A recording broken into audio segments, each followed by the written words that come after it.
മഴ തോരും മുൻപേ മറ്റൊരു എപ്പിസോഡിലേക്ക് എല്ലാ പ്രിയപ്പെട്ടവർക്കും സ്വാഗതം. ഗേറ്റ് മലർക്കെ തുറന്നിട്ടിട്ട് ദ്വാരപാലകരെ പോലെ കാത്തു നിൽക്കുകയായിരുന്നു ബബിതയും കൃഷ്ണജിയും. ബബിത മൊബൈൽ ഫോണിൽ കൂടി അലീനയ്ക്ക് വഴി പറഞ്ഞു കൊടുക്കുന്നുണ്ട്. ഒടുവിലൊരു കാർ വരുന്നത് ബബിത കണ്ടു.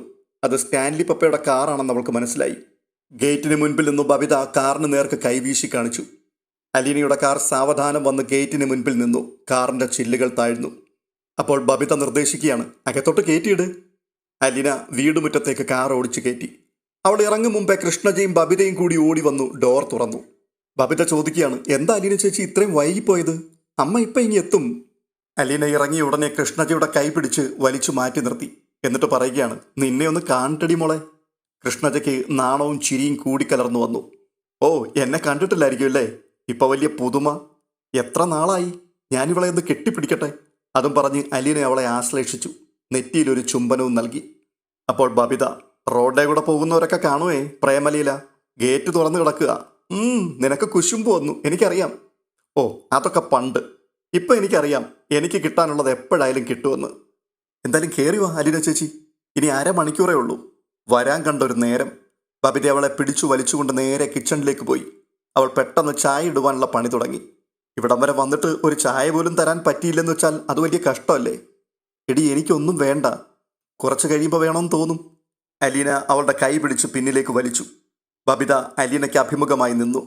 അലീന അവളുടെ മൂർധാവിലൊരു ഉമ്മ നൽകി. ഒന്നും കൂടെ ബബിത കണ്ണടച്ച് നിൽക്കുകയാണ്. അലീന ഒരു ചുംബനം കൂടി നൽകി. എന്നിട്ട് ചോദിക്കുകയാണ്, മതിയോ? ഒന്നൂടെ, കുടിശ്ശിക ഒരുപാടുണ്ട്. കൊഞ്ചല്ലേ മോളെ. അലീന അവളുടെ മൂക്ക് പിടിച്ച് തിരുമ്മി. കൃഷ്ണജ അപ്പോൾ പിൻപിൽ നിന്ന് വിളിക്കുകയാണ്, അലീന ചേച്ചി, എനിക്ക് ട്യൂഷന് പോകണം. ഇല്ലെങ്കിൽ അമ്മ ഇപ്പോൾ വരും. അമ്മ വരുമ്പോൾ എന്നെ ഓടിക്കും. അലീന ചേച്ചി ഇപ്പം തന്നെ തിരിച്ചു പോവോ? അയ്യോ, എനിക്ക് പോകണമല്ലോ മോളെ. ഷോ, എനിക്ക് വർത്തമാനം പറയാൻ പോലും പറ്റിയില്ലല്ലോ. കൃഷ്ണജ സങ്കടപ്പെടുകയാണ്. സാരമില്ലടാ, പിന്നെ ഞാൻ ഫോണിൽ നിന്നെ വിളിച്ചോളാം. ശരി, എന്നാൽ ഞാൻ പൊയ്ക്കോട്ടെ. അലീന പെട്ടെന്നെന്തോ ഓർത്തതുപോലെ പറയുകയാണ്, ഒന്ന് നിന്നേ, ഇപ്പം ഞാൻ മറന്നുപോയനെ. അവൾ ഓടി മുറ്റത്തേക്ക് ചെന്ന് കാർ തുറന്ന് ഒരു പ്ലാസ്റ്റിക് ക്യാരി ബാഗ് എടുത്ത് കൃഷ്ണജയുടെ കയ്യിലേക്ക് കൊടുത്തു. കൃഷ്ണജ രണ്ട് കൈയും നീട്ടിയത് വാങ്ങി നെഞ്ചോട് ചേർത്ത് പിടിച്ചു. അത് കണ്ടുകൊണ്ട് അലീന ചോദിക്കുകയാണ്, അതെന്താണെന്ന് വിചാരിച്ചാ ഇങ്ങനെ ചേർത്ത് പിടിച്ചിരിക്കുന്നത്? ബോംബാ? ഉടനെ കൃഷ്ണജ ചിരിച്ചുകൊണ്ട് പറയുകയാണ്, എനിക്കറിയാലോ ഡ്രസ്സാണെന്ന്. എങ്കിലേ റൂമിൽ കൊണ്ടുവച്ചിട്ട് പൊയ്ക്കൂ, ട്യൂഷൻ കഴിഞ്ഞ് വരുമ്പോൾ നോക്കാം. കൃഷ്ണജ അത് അവളുടെ അലമാരിയിൽ കൊണ്ടുപോയി വെച്ചു. അതിനുശേഷം അലീനയോട് യാത്ര പറഞ്ഞ് ഇറങ്ങാൻ തുടങ്ങുകയാണ്. അലീന അവളെ ആശ്ലേഷിച്ച് ഒരു മുത്തം കൂടി കൊടുത്താണ് അയച്ചത്. കൃഷ്ണജ പോയിക്കഴിഞ്ഞ ഉടനെ തന്നെ ബബിത ചായയുമായി എത്തി. ഇന്നാ പിടി, ചൂട് ചൂട്, കൈവെള്ളാതെ നോക്കണേ. അലീന ചായക്കപ്പെടുത്ത് ടീപ്പോയിൽ മേൽ വെച്ചു. വേഗം പറ, എവിടെ വരെയായി പ്രോഗ്രാം? വല്ലതും നടന്നോ? അതോ വല്ലതും നടക്കുവോ? അച്ഛനുമായിട്ട് സംസാരിക്കണം. അത് വൈകുന്നേരത്തേക്ക് വെച്ചിരിക്കുക. അച്ഛനാണെങ്കിൽ കുറച്ചുകൂടി കടുപ്പക്കാരനായതുപോലെ എനിക്ക് തോന്നുന്നു. അലീന ചേച്ചി നോക്കിയാൽ പറ്റുമെന്നേ. അച്ഛനെ എങ്ങനെയെങ്കിലും നമ്മുടെ വഴിക്ക് കൊണ്ടുവരണം. അതിനല്ലേ മോളെ ഞാൻ പപ്പായെയും വിളിച്ചുകൊണ്ട് ഇറങ്ങി തിരിച്ചത്. ചേച്ചി, കോടതിയിൽ വെച്ച് പഴയ ചരിത്രങ്ങളൊന്നും പറയില്ലെന്ന് അച്ഛനെ കൊണ്ട് സമ്മതിപ്പിക്കണം കേട്ടോ. എന്നിട്ട് അലീന ചേച്ചി പാലായിന്ന് പോവാവൂ. എന്നിട്ട് അലീന ചേച്ചി കൊല്ലപ്പള്ളിലൊന്ന് പോകണം. ഇപ്പോഴാണെങ്കിൽ നീലഗിരിയിലെ അങ്കിളും ഉണ്ട്.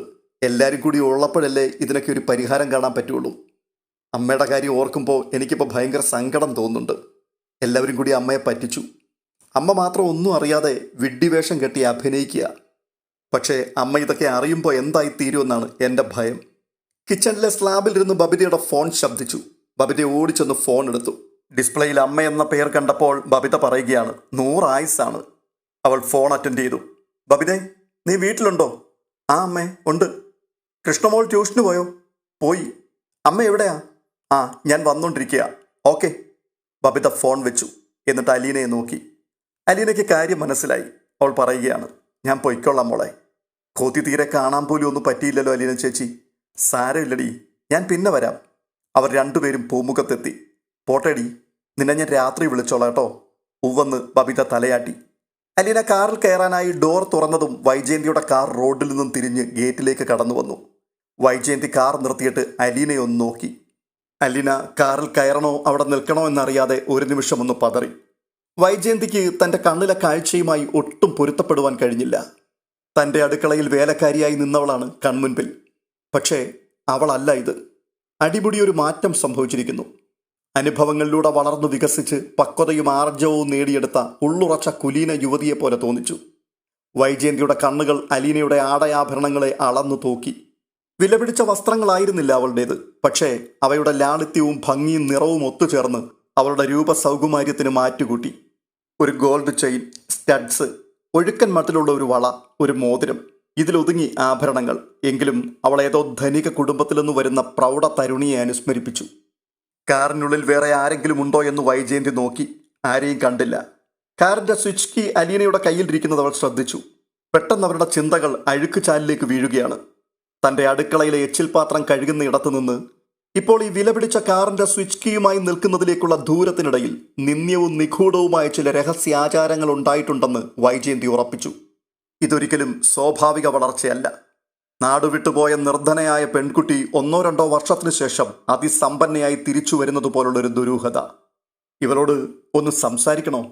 ഏയ്, ഒരു തവണ ബബിത നിർബന്ധിച്ചിട്ട് ഫോണിലൂടെ സംസാരിക്കേണ്ടി വന്നതിൻ്റെ വൈക്ലഭ്യം ഇപ്പോഴും മനസ്സിൽ ദഹിക്കാതെ കിടക്കുകയാണ്. തൻ്റെ കുടുംബത്തിന് ഇവൾ ചില സഹായങ്ങൾ ചെയ്തിട്ടുണ്ടായിരിക്കും. പക്ഷേ തൻ്റെ കുടുംബം ശിഥിലമാക്കിയതും ഇവൾ തന്നെയാണ്. ഇവൾ കടപ്പാട്ടൂർ വീട്ടിലെത്തുന്നതുവരെ തൻ്റെ ചൂണ്ടാണി വിരലിൻ്റെ ചലനത്തിനനുസരിച്ച് ചരിച്ചുകൊണ്ടിരുന്നൊരു കുടുംബമായിരുന്നു ഇത്. ബാലേട്ടനെ തൻ്റെ ചൊൽപ്പടിയിൽ നിന്നും അടർത്തി മാറ്റിയത് ഇവളാണ് എന്നുള്ള കാര്യത്തിൽ യാതൊരു തർക്കവുമില്ല. 2-4 നിമിഷങ്ങൾക്കിടയിലെ നാനാവിധ ചിന്തകൾക്കിടയിൽ തന്നെ വൈജയന്തി വീണ്ടും കാറ് മുൻപോട്ടെടുത്ത് പോർച്ചിലേക്ക് കയറ്റി.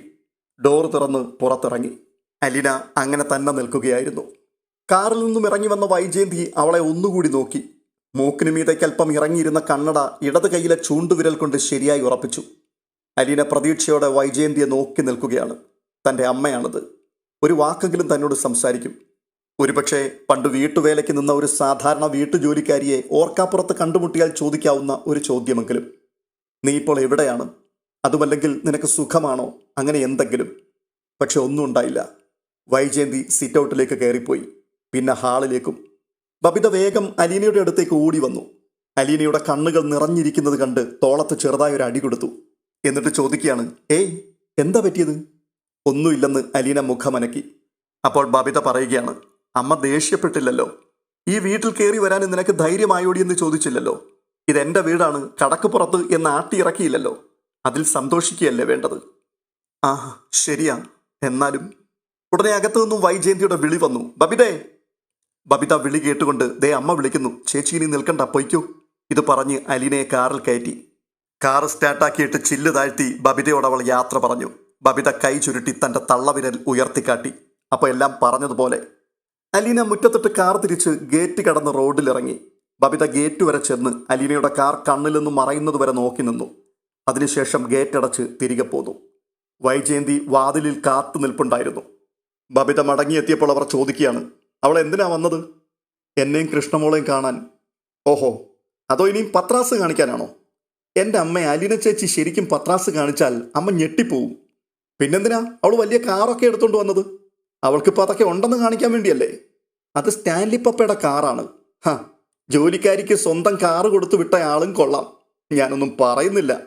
വൈജയന്തി പിന്തിരിഞ്ഞ് അവളുടെ മുറിയിലേക്ക് കയറിപ്പോയി. തുടർന്ന് കാണുന്നത് സ്റ്റാൻലിയെയും അലീനയുമാണ്. ബാലചന്ദ്ര മേനോനുമായി സംസാരിക്കുന്ന വിഷയത്തിൽ രണ്ടുപേരും കൂടി നല്ല പ്രശ്നത്തിലാണ്. പുരുഷന്മാർ തമ്മിലുള്ള ഈഗോ ഇങ്ങനെ ഒരു പ്രതിസന്ധി ഉണ്ടാക്കുമെന്ന് അലീന ചിന്തിച്ചതുകൂടിയില്ല. സ്റ്റാൻലി പറയുകയാണ്, ഞാൻ അയാളുടെ റൂമിൽ പോയി സംസാരിക്കത്തൊന്നുമില്ല. അയാൾ വേണമെങ്കിൽ ഇങ്ങോട്ട് വരും. തൻ്റെ കടുംപിടുത്തത്തിലൊന്നും ഇളകാതെ നിൽക്കുകയാണ് സ്റ്റാൻലി. അലീന ബാലചന്ദ്രമേനോന്റെ മുറിയിൽ ചെന്ന് അച്ഛൻ ഫ്രീ ആണോ എന്ന് തിരക്കി. ഉടനെ ബാലചന്ദ്രമേനോൻ അവളെ സൂക്ഷിച്ചു നോക്കിക്കൊണ്ട് ചോദിക്കുകയാണ്, എന്താ നിങ്ങളുടെ വരവിൻ്റെ ഈ ഉദ്ദേശം? അച്ഛനോട് സംസാരിക്കാനാ. എന്ത് സംസാരിക്കാൻ? അലീന ആ മുറിയിലേക്കൊന്ന് കണ്ണോടിച്ചിട്ട് പറയുകയാണ്, ഇവിടെ എല്ലാം ചിന്നിച്ചിതറി കിടക്കുകയല്ലേ. പഴയതുപോലെ എല്ലാം ഒന്ന് അടുക്കി വെക്കാമോ എന്ന് നോക്കാൻ വേണ്ടിയാ. എന്തിനാ അലീന ഈ പാഴ്ശ്രമം? നിനക്കൊരു വിചാരം കാണും, എല്ലാ പ്രശ്നങ്ങൾക്കും പരിഹാരം കാണാൻ നിനക്ക് സാധിക്കുമെന്ന്. പക്ഷേ നിനക്ക് പരിഹാരം കാണാൻ സാധിക്കാത്ത പ്രശ്നങ്ങളുണ്ട്. ആ തിരിച്ചറിവാണ് നിനക്കിനി വേണ്ടത്. അച്ഛൻ അപ്പുറത്തെ റൂമിലേക്കൊന്ന് വരുമോ? നമുക്ക് അവിടെ ഇരുന്ന് സംസാരിക്കാം. എനിക്ക് സ്റ്റാൻലിയുടെ മുൻപിൽ ചെന്ന് തൊഴുതു നിൽക്കേണ്ട കാര്യമൊന്നുമില്ല. നിനക്ക് അയാൾ വലുതായിരിക്കും. അയാൾ നിന്റെ പപ്പയാണല്ലോ. അച്ഛാ, പപ്പ കുളത്തുപ്പുഴയിൽ നിന്ന് ഇവിടെ വരെ വന്നത് അച്ഛനെ കാണാൻ വേണ്ടിയല്ലേ? അതെന്താ അച്ഛൻ ഓർക്കാത്തെ? അയാൾ സോമനസാലെ വന്നതാണോ? അല്ലെന്ന് എനിക്ക് നന്നായിട്ടറിയാം. നീ നിർബന്ധിച്ച് കൂട്ടിക്കൊണ്ടുവന്നു. അയാൾ എൻ്റെ ബന്ധുവല്ല, സുഹൃത്തല്ല, ആരുമല്ല. എൻ്റെ കുടുംബം എങ്ങനെയായാലും അയാൾക്കെന്താണ്? അച്ഛാ, അച്ഛൻ അങ്ങനെ പറയരുത്. പപ്പയ്ക്ക് ആരോടും വിരോധമില്ല. എല്ലാവരും നന്നായിട്ട് പോകണമെന്ന് തന്നെയാ. ബബിതയോടൊക്കെ സ്വന്തം മോളെ പോലെ പപ്പ പെരുമാറിയിട്ടുള്ളൂ. അതൊക്കെ എന്തുകൊണ്ടാണെന്ന് എനിക്കറിയാം. അത് കേൾക്കുന്നത് പോലും എനിക്ക് ഇഷ്ടമല്ല. അച്ഛാ പ്ലീസ്, ഇങ്ങനെയൊന്നും പറയല്ലേ. അല്ല, നീ എന്തിനാ ഇത്രയും കാലു പിടിക്കുന്നത്? അത്രയ്ക്ക് വലിയ ദണ്ണമാണെന്നുണ്ടെങ്കിൽ അയാൾ എന്താ ഇങ്ങോട്ട് വരാത്തത്? അയാൾ വലിയ ലെഫ്റ്റനന്റ് കേണലാണെങ്കിൽ ഞാൻ ഒട്ടും കുറഞ്ഞവനല്ല. ഈ പാലായിലെ ഒന്നാന്തരം ബിസിനസ്മാനാണ് ഞാൻ. ഓഹ് ദൈവമേ, കഷ്ടം. ഈ അച്ഛൻ തന്നെയാണോ എന്നെ ഈ പപ്പയുടെ മുമ്പിൽ എത്തിച്ചു കൊടുത്തത്? ഹാ, അത് അങ്ങേരെ കണ്ടിട്ടൊന്നുമല്ല, നിന്നോടുള്ള വാത്സല്യം കൊണ്ട് മാത്രമാണ്. ഇപ്പം അതും നഷ്ടപ്പെട്ടോ പപ്പ? അലീന, ഇതെൻ്റെ ഫാമിലി പ്രോബ്ലമാണ്. പുറത്തു നിന്ന് ഒരാൾ ഇടപെടുന്നത് എനിക്ക് ഇഷ്ടമല്ല. അതെൻ്റെ ഭാര്യയുടെ മുൻ കാമുകനാകുമ്പോൾ തീരെയും ഇഷ്ടമല്ല. അയാൾക്കിതിലെന്താണ് കാര്യം? ഒടുവിൽ അലീന രണ്ടുപേർക്കും ഒന്നിച്ചു കൂടാവുന്ന പൊതുവായൊരു വേദിയെപ്പറ്റി ആലോചിച്ചു. ബാർ റൂമിൽ ചെന്നിരിക്കുവാൻ അലീനയ്ക്ക് പറ്റില്ല. റെസ്റ്റോറൻറ്റിൽ വേണ്ടത്ര പ്രൈവസിയും കിട്ടില്ല. അപ്പോൾ സ്റ്റാൻലി തന്നെ അവളുടെ സഹായത്തിനെത്തി. അയാൾ ബെയററെ വിളിച്ചു വരുത്തി പ്രൈവറ്റായിരുന്ന് സംസാരിക്കാൻ പറ്റിയ ഇടമുണ്ടോ എന്ന് അന്വേഷിച്ചു. ഹോട്ടലിൽ ചെറിയൊരു കോൺഫറൻസ് ഹാൾ ഉണ്ടായിരുന്നു. അതിപ്പോൾ ഒഴിഞ്ഞു കിടക്കുകയാണ്. സ്റ്റാൻലി മദ്യവും സോഡയും ഓർഡർ ചെയ്തിട്ട് അത് കോൺഫറൻസ് ഹാളിൽ എത്തിക്കുവാൻ പറഞ്ഞു. അലീന ചെന്ന് ബാലചന്ദ്ര മേനോനെ അവിടേക്ക് വിളിച്ചു. കോൺഫറൻസ് ഹാളിൽ ചെന്നിരുന്നു കൊണ്ട് സ്റ്റാൻലിക്കൊപ്പം ഓരോ പെഗ് മദ്യം കഴിക്കുന്നതിൽ അയാൾക്ക് വിരോധമൊന്നും ഉണ്ടായിരുന്നില്ല. പിയാനോയുടെ ആകൃതിയിലുള്ള ഒരു ടേബിളിൽ 3 പേരും ഒത്തുകൂടി. ഓർഡർ ചെയ്ത മദ്യവും ഐസ് ക്യൂബുകളും സോഡയും സ്നാക്സും എത്തി. അലീന ഒരു മുന്തിരി ജ്യൂസ് ആവശ്യപ്പെട്ടു. ഈ രംഗം വളരെ കൃത്രിമമാണെന്ന് അവൾക്ക് തോന്നി. പപ്പ ഏതോ നാടകത്തിലെ ഉഗ്ര കഥാപാത്രം കണക്കെ ഗൗരവത്തിലിരിക്കുകയാണ്. അച്ഛനാണെങ്കിൽ ഇങ്ങനെയൊരു കൂടിക്കാഴ്ചയ്ക്ക് യാതൊരു അർത്ഥവുമില്ലെന്ന മട്ടിലും. അപ്പോൾ അലീന പറയുകയാണ്, രണ്ടുപേരും പുറം തിരിഞ്ഞിരുന്നാൽ കുറച്ചുകൂടെ ഭംഗിയായിരുന്നു. ആ ഗ്ലാസ് ഒക്കെ കയ്യിലേക്കൊന്ന് എടുത്തിട്ട് രണ്ടുപേരും ഒന്ന് ചേഴ്സെങ്കിലും പറ. മദ്യപാനശീലം കൊണ്ട് അത്രയെങ്കിലും ഗുണമുണ്ടാകട്ടെ. ഇത് പറഞ്ഞിട്ട് അവൾ തന്നെ ഗ്ലാസ് എടുത്ത് രണ്ടുപേരുടെയും കയ്യിൽ പിടിപ്പിച്ചു. ഗ്ലാസുകൾ തമ്മിൽ കൂട്ടിമുട്ടിച്ചു. ചിയേഴ്സ് അലീന തന്നെ പറഞ്ഞു. ആ, ഞാൻ ഇത്രയും ചെയ്തു, ഇനി കുടിക്കാനും കൂടി എന്നോട് പറയല്ലേ. ബാലചന്ദ്ര മേനോൻ ആദ്യം സിപ്പ് ചെയ്തിട്ട് ഗ്ലാസ് ടേബിളിന് മീതെ വെച്ചു. ആരും മിണ്ടുന്നില്ല. അലീന വീണ്ടും ശുണ്ടിയോടുകൂടി പറയുകയാണ്, ഇത് ഭയങ്കര ബോറാണ് കേട്ടോ. അപ്പോൾ ബാലചന്ദ്ര മേനോൻ ചൊടിച്ചുകൊണ്ട് ചോദിക്കുകയാണ്, നീയല്ലേ ഇത് ബോറാക്കിയത്? അതെ, സമ്മതിച്ചു. എൻ്റെ ഒരു കൈത്തെറ്റുകൊണ്ടാണ് ഇങ്ങനെയെല്ലാം സംഭവിച്ചത്. അന്ന് ഞാൻ രേവതിക്കുട്ടിക്ക് എഴുതിയ കത്തിൽ അത് എഴുതിയില്ലായിരുന്നുവെങ്കിൽ ഇങ്ങനെയൊന്നും സംഭവിക്കില്ലായിരുന്നു. അച്ഛനും അച്ഛൻ്റെ കുടുംബവും അങ്ങനെ തന്നെ സന്തോഷമായിട്ട് കഴിഞ്ഞേനെ. ആരും ഒന്നും അറിയത്തുമില്ലായിരുന്നു. നീ ആരാണെന്ന് തിരിച്ചറിയാനിടയായത് തെറ്റായിപ്പോയെന്ന് എനിക്കിതുവരെ തോന്നിയിട്ടൊന്നുമില്ല. അതുകൊണ്ടാണ് ഞാൻ എന്നെ തിരിച്ചറിഞ്ഞത്, മറ്റു പലതും തിരിച്ചറിഞ്ഞത്. ഇല്ലെങ്കിൽ ഞാനൊരു വിഡ്ഢിയെപ്പോലെ ജീവിച്ചു മരിച്ചേനെ. പെട്ടെന്ന് മൗനം വെടിഞ്ഞുകൊണ്ട് സ്റ്റാൻലി പറയുകയാണ്, മിസ്റ്റർ മേനോൻ, നമ്മൾ ചില തിരിച്ചറിവുകൾ പോസിറ്റീവായിട്ട് എടുക്കണം. അത് നമ്മുടെ അച്ചീവ്മെൻറ്റ്സിനെയും നമ്മുടെ ഫാമിലിയെയും നശിപ്പിക്കുവാൻ അനുവദിക്കരുത്. നിങ്ങൾക്കങ്ങനെ പറയാം. ഒരു നഷ്ടവും സംഭവിച്ചിട്ടില്ലല്ലോ. നിങ്ങൾക്ക് ലാഭം മാത്രമേ ഉള്ളൂ.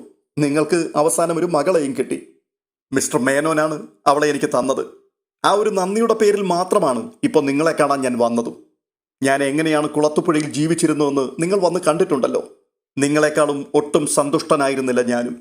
ഇവൾ അവിടെ വന്ന് ചില തിരുത്തലുകൾ നടത്തി. അതുപോലെ തന്നെ ഇവിടെയും ചെയ്തിട്ടുണ്ട്. ചിതറിപ്പോയ നിങ്ങളുടെ കുടുംബം ഭാവിയിൽ എന്നെങ്കിലും കൂടിച്ചേരുവാൻ ഒരു വിദൂര സാധ്യതയെങ്കിലും ഉണ്ടെങ്കിൽ അത് നിലനിർത്തണമെന്നാണ് ഇവരുടെ ആഗ്രഹം. അപ്പോൾ ബാലചന്ദ്ര മേനോൻ അനുരഞ്ജനത്തിന് തയ്യാറല്ല എന്ന മട്ടിൽ പറയുകയാണ്, പൂർവ്വസ്ഥിതിയിലേക്ക് തിരിച്ചു പോകാൻ യാതൊരു സാധ്യതയുമില്ല. വേണ്ട, ഒരു കോംപ്രമൈസ് ആകാമല്ലോ. സ്റ്റാൻലിയുടെ ആ ചോദ്യം കേട്ടുകൊണ്ട് ബാലചന്ദ്ര മേനോൻ സ്വയം പരിഹസിക്കുന്നത് പോലെ ചിരിച്ചു. ഇതിലെന്ത് കോംപ്രമൈസ്? ഇത്രയും കാലം കോമാളി വേഷം കെട്ടിയത് ഞാനാണല്ലോ.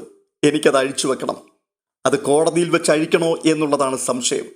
അപ്പോൾ വീണ്ടും സ്റ്റാൻലി, നിങ്ങൾ സ്വയം നഗ്നനാവുക മാത്രമല്ല, കൂടെയുള്ള കുറെ പേരെ കൂടി നാണം കെടുത്തുകയാണ്. ഉടനെ ബാലചന്ദ്ര മേനോൻ പകയോടെ പറയുകയാണ്, നിങ്ങളുടെ പേര് ഞാൻ കോടതിയിൽ പറയാൻ ഉദ്ദേശിക്കുന്നില്ല മിസ്റ്റർ സ്റ്റാൻലി. എനിക്ക് വൈജയന്തിയെ മാത്രം മതി. മിസ്റ്റർ മേനോൻ, നിങ്ങൾ എൻ്റെ പേര് കോടതിയിൽ പറഞ്ഞാലും എനിക്ക് ഒരു വിരോധവുമില്ല. വൈജയന്തിയും ഞാനും തമ്മിൽ സ്നേഹിച്ചത് ഒരു തെറ്റായിപ്പോയി എന്ന് ഇപ്പോഴും ഞാൻ കരുതുന്നുമില്ല. ആ കാലം പോയി. അതിനുശേഷം ഒരുപാട് മാറ്റങ്ങൾ വന്നു. ഞാനോ അലീനയോ ചിന്തിച്ചത് വൈജയന്തിയെക്കുറിച്ചല്ല. നിങ്ങൾക്ക് മക്കളുണ്ടല്ലോ, അവർ നിരപരാധികളാണ്. അവരുടെ അവകാശങ്ങളും സ്വാതന്ത്ര്യവും സൽപ്പേരും നിങ്ങൾ ഇല്ലാതെയാക്കരുത്. ഇപ്പോൾ നിങ്ങളുടെ മക്കൾ നിങ്ങളോട് സ്നേഹത്തിലും അലുവിലും നിൽക്കുന്നത് നിങ്ങൾ വലിയൊരു മനോവേദന അനുഭവിക്കുന്നുണ്ട് എന്നറിയാവുന്നത് കൊണ്ട് മാത്രമാണ്. പക്ഷെ നിങ്ങളതിന് പ്രതികാരം ചെയ്താൽ എല്ലാം കീഴ്മേൽ മറിയും. നിങ്ങൾ വൈജയന്തിയെ മാത്രമല്ല കോടതിയിൽ വെച്ച് അപമാനിക്കുന്നത്, നിങ്ങളുടെ മക്കളെ കൂടിയാണ്. സ്വന്തം അമ്മ എത്ര തെറ്റുകാരിയാണെങ്കിലും ലോകത്തിൻ്റെ മുൻപിൽ പരസ്യമായി ഒരു അഭിസാരികയെപ്പോലെ അവരെ ചിത്രീകരിച്ചാൽ നിങ്ങളുടെ മക്കൾ നിങ്ങളോട് ക്ഷമിക്കുമോ മിസ്റ്റർ മേനോൻ? അവരുടെ പിതൃത്വത്തിന് മേൽ പോലും സംശയത്തിന്റെ നിഴൽ വീഴ്ത്തുന്ന നടപടിയല്ലേ അത്? അതൊരു പോയിന്റായിരുന്നു. ബാലചന്ദ്രമേനോൻ മറുപടി പറയാതെ ഗ്ലാസ്സിലെ മദ്യമെടുത്ത് അല്പാൽപമായി നുണഞ്ഞിറക്കി. കോൺഫറൻസ് ഹാളിന്റെ ഭിത്തിയിലെ പെയിന്റിങ്ങുകളിലേക്ക് അയാൾ വെറുതെ നോക്കിയിരുന്നു. സ്റ്റാൻലിയും തന്റെ ഗ്ലാസ് കയ്യിലെടുത്തു. പതിയെ ഒന്ന് സിപ്പ് ചെയ്തു. അല്പനേരം മൗനമായിരുന്നു.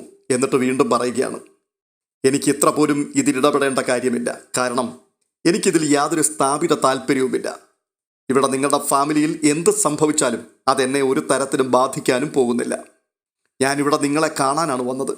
എനിക്കിഷ്ടമുണ്ടായിട്ടല്ല, എൻ്റെ മകളുടെ താല്പര്യം മാനിച്ചാണത്. കാരണം ഇവളെ സംബന്ധിച്ചിടത്തോളം നിങ്ങളിൽ ഇവൾ കാണുന്ന അച്ഛൻ എന്ന വ്യക്തി വലിയവനാണ്.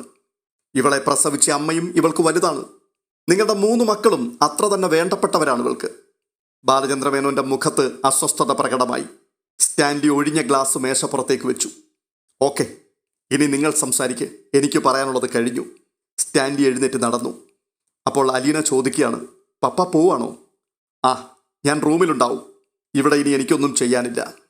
ചുവന്ന കാർപ്പറ്റ് വിരിച്ച ഹാളിലൂടെ സ്റ്റാൻലി നടന്നുപോയി. ബാലചന്ദ്രമേനോൻ പരുഷ സ്വരത്തിൽ അലീനയോടപ്പോൾ ചോദിക്കുകയാണ്, കൂടുതൽ എന്തെങ്കിലും നിനക്ക് പറയാനുണ്ടോ? അച്ഛാ, അച്ഛനോട് എനിക്ക് ഒരപേക്ഷ മാത്രമേ ഉള്ളൂ. എലിയെ തോൽപ്പിക്കാൻ ഇല്ലം ചുട്ടു എന്നൊരു പഴങ്കഥ ഞാൻ കേട്ടിട്ടുണ്ട്. അങ്ങനെ അച്ഛൻ ചെയ്യരുത്. അമ്മയെ തോൽപ്പിക്കാൻ വേണ്ടി അച്ഛൻ മക്കളുടെ ജീവിതത്തിൽ കരിവാരി തേക്കരുത്. അലീന, നീ വിചാരിക്കുന്നുണ്ടോ ഞാനും വൈജയന്തിയും ഞങ്ങളുടെ മക്കളും ഒരുമിച്ച് പഴയതുപോലൊരു ജീവിതം ഇനിയും ഉണ്ടാകുമെന്ന്? നമുക്കിപ്പോൾ അറിയാൻ പറ്റില്ലല്ലോ അച്ഛാ അതൊന്നും. നമുക്കറിയാത്ത പല വഴികൾ നമ്മുടെ മുൻപിലുണ്ട്. നമ്മൾ കാണാത്ത പല വാതിലുകളുമുണ്ട്. എന്നാൽ ഞങ്ങളുടെ ജീവിതത്തിൽ അങ്ങനെയൊന്നുമില്ല. കാരണം പകൽ പോലെ എനിക്ക് വ്യക്തമായി, ജയന്തിക്ക് ഒരു പുരുഷനെ മാത്രമേ സ്നേഹിക്കാൻ കഴിഞ്ഞിട്ടുള്ളൂ. അത് നഷ്ടപ്പെട്ടതോടെ എല്ലാ വാതിലുകളും അവൾ അടച്ചു കളഞ്ഞു. ഞാനൊരു ഭർത്താവ് ഉദ്യോഗസ്ഥൻ മാത്രമായിരുന്നു. ഇനി എനിക്ക് ആ പദവി വേണ്ട.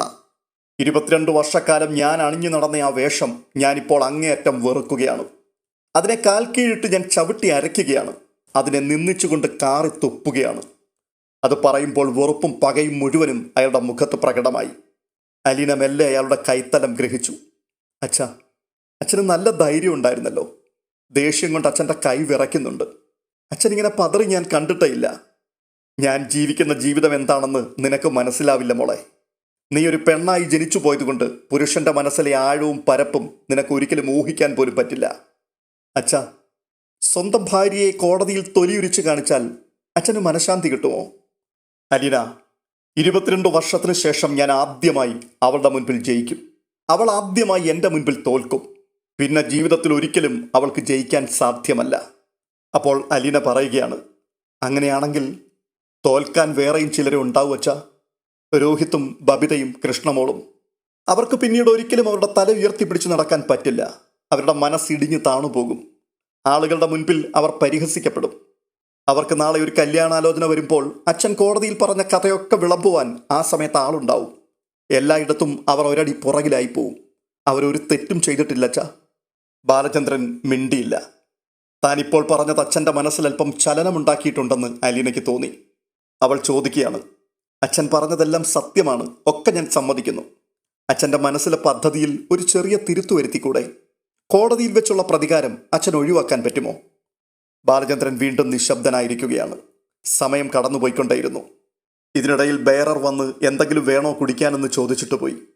അലീന വീണ്ടും ഓർപ്പിക്കുകയാണ്, അച്ഛൻ ഒന്നും പറഞ്ഞില്ല എൻ്റെ ചോദ്യത്തിന് മറുപടിയായി. ബാലചന്ദ്രമേനോൻ 2 കൈത്തലങ്ങൾ കൊണ്ട് മുഖമൊന്നൊഴിഞ്ഞു ദീർഘനിശ്വാസമെടുത്തു. എന്നിട്ട് പറയുകയാണ്, ഇത്രയുമൊക്കെ പറയണമെങ്കിൽ നീ മനസ്സിൽ എന്തെങ്കിലും കണ്ടിരിക്കുമല്ലോ. എൻ്റെ മനസ്സിലുണ്ട്. ആരോടും പറഞ്ഞിട്ടില്ല. പക്ഷെ അച്ഛനോട് ഞാൻ പറയാം. അച്ഛനത് തള്ളിക്കളയരുത്.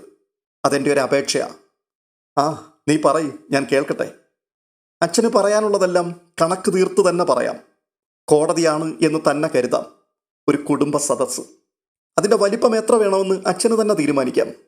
ബാലചന്ദ്രമേനോൻ മേശമേൽ കൈമുട്ടൂന്നി മുടിയിലൂടെ വിരലുകൾ കടത്തി കുറേ നേരം കണ്ണടച്ചിരുന്നു. അയാൾ ചെറുതായി മുഖമുയർത്തുകയും താഴ്ത്തുകയും ചെയ്യുമ്പോൾ തലമുടിക്കിടയിലൂടെ വിരലുകൾ ഒഴുകി. ഒടുവിൽ അയാൾ കണ്ണുകൾ തുറന്നു അലീനയെ നോക്കി. എന്നിട്ട് പറയുകയാണ്, എനിക്കൊന്ന് ആലോചിക്കണം. ഉടനെ അലീന അയാളുടെ കരം ഗ്രഹിച്ചുകൊണ്ട് മന്ദസ്മിതത്തോടെ പറയുകയാണ്, ഓ, എനിക്ക് സന്തോഷമായി. അച്ഛൻ അത്രയും സമ്മതിച്ചല്ലോ. പോകാം. ബാലചന്ദ്രൻ എഴുന്നേറ്റു. പിന്നാലെ അലീനയും. ആ രാത്രി കടന്നുപോയി. പിറ്റേന്ന് രാവിലെ ബാലചന്ദ്രമേനോൻ അടുത്ത റൂമിൽ നിന്ന് മൊബൈലിൽ അലീനയെ വിളിച്ചു.